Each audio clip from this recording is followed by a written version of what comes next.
Good morning, everyone. It is Pastor Rob with another daily Bible reading insight. Today is day 154. That means we're in 2 Chronicles 7 through 9 and John 13. I want to talk about John 13. One of the most unbelievable scenes in the entire Bible. God, through Jesus, washing the feet of the disciples. We got to remember, right, at that time, feet washing was the job of the lowliest servant.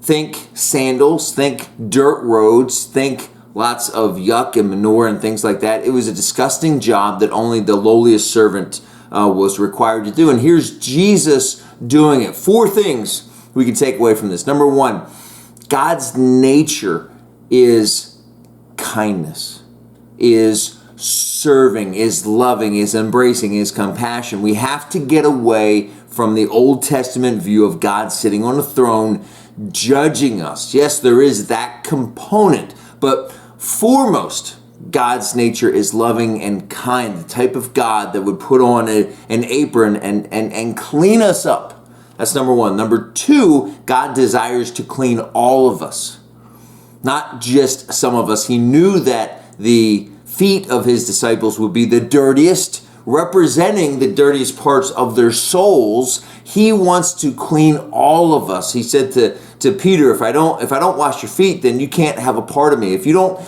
open up all of your heart to me, then you're not with me. That's number 2. Number 3, we have to let him. We have to have the courage, the humility to submit to God and say, you can have all of me. Everything that I have done, every thought that I have had is yours. Cleanse me, restore me, redeem me. That takes courage. It takes an enormous amount of courage. It takes an enormous amount of trust. Yet if God, going back to our first point, is the type of God that is loving and kind and serving, we can trust him. We can trust him with all of our dirtiness. And then 4, I'm picking up, let's see here, verse 14, NLT, Jesus says, and since I, your Lord and teacher, have washed your feet, you ought to wash each other's feet. I have given you an example to follow. Do as I have done to you. If we want to serve the world, we got to wash their feet. It is a gross job that nobody else wants to do. Yet if Christians willingly embrace just the whole philosophy, not literally, although we can do that too, but the philosophy of washing the dirtiest parts of our brothers and sisters and doing it with love and doing it with joy, what a testimony.